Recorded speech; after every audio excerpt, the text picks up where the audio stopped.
I know that the flashbacks are important, and the flashbacks all tie into what's going on now, but this season the flashbacks have been some of the most boring parts of the episodes, and this episode was full of them, when what we really wanted them to be full of was chase. Welcome to the heart of the stories we tell. My name is Rob, and tonight I will be reviewing The Arrow, Episode 17. Yeah, I'm not even going to try to pronounce that word. Alright, so Prometheus is trying to break Oliver, and as such, he's drilling him full of all sorts of bad memories and basic torture techniques, the type that anyone actually would know like the screenwriters didn't even try this time.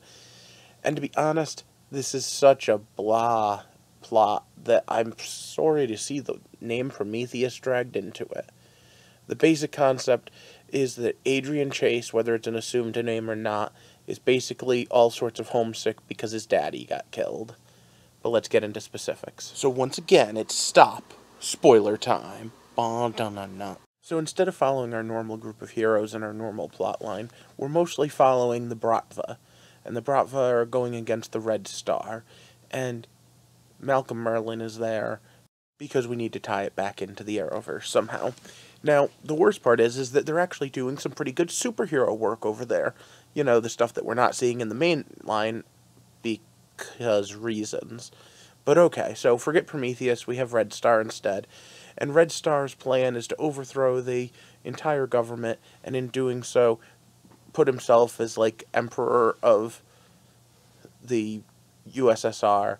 And then he's going to, from there, destroy the Bratva, and because of that, the Bratva need the Hood, which, you know, shouldn't even exist yet, but with this weird retcon, they need the Hood to torture people and get information. And of course, all of this is going to tie back around eventually to the theme of the whole season.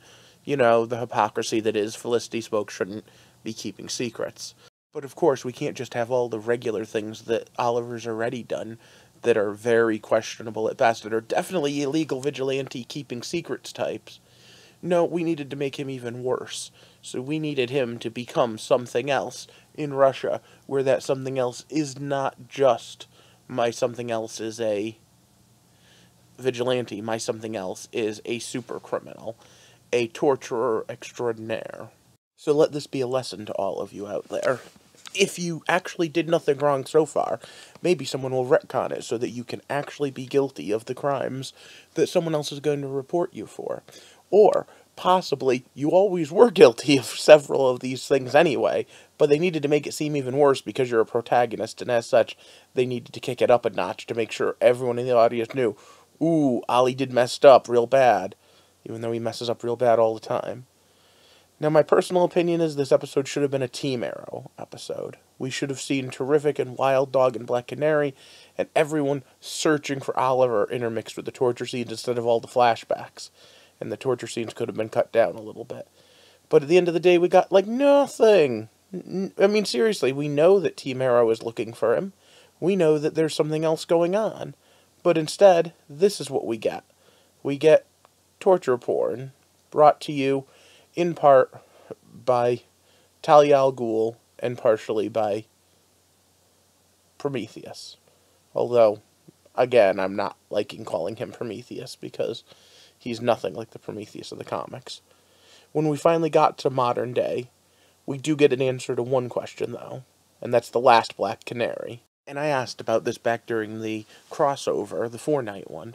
Where did Evelyn go? Because really, there was no excuse for her not to be there, and there was no excuse for her not to, once she turned on the team, be working with Prometheus. Well, I guess Prometheus has been torturing her, and I guess that kind of makes sense. Really, in a weird way, you turn the person who's helping you, stop the person you want to stop. Alright, anyway, I think we all know where this is going, and comic book spoiler, but here is where we're looking at.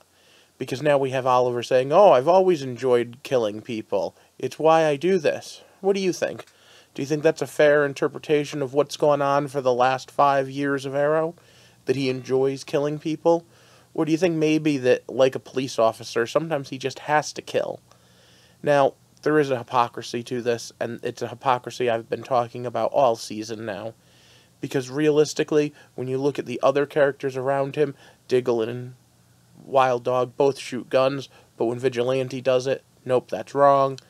And At the end of the day, he keeps secrets, but when Felicity does it, that's wrong, because it's only okay to do these bad things when you're the protagonist. To his credit, Anatoly was right. Sooner or later, it was all going to catch up to Oliver, and when it did, he wouldn't like the man beneath the mask. But of course, this was all really bullshit. Let's be honest, Prometheus put on a good show. Adrian Chase totally set him up and knocked him down. And Talia totally used League of Shadow thought processes to make it look to Oliver like what it wasn't. Because at the end of the day, the Green Arrow is a superhero. And yeah, they don't always show it, and yeah, he's hypocritical to say the least, and he does kill people, but he saves people. And so in the end, when he sits there and goes, no, I'm shutting it down, I can't do this anymore, I don't want to do this anymore, I turn around and say, you do realize what you started has spread to many others. And that's my question for the week for Truly. Do you think the Arrow can shut it down? Do you think Terrific, Flash, Black Canary, all of them would just stop? Of course, next week we'll see they won't. If you want to watch my videos on that, you can like and share this. And of course, subscribe, because I'm trying to build a community, one that can help me walk through the heart of all of the stories we tell. Thanks for watching.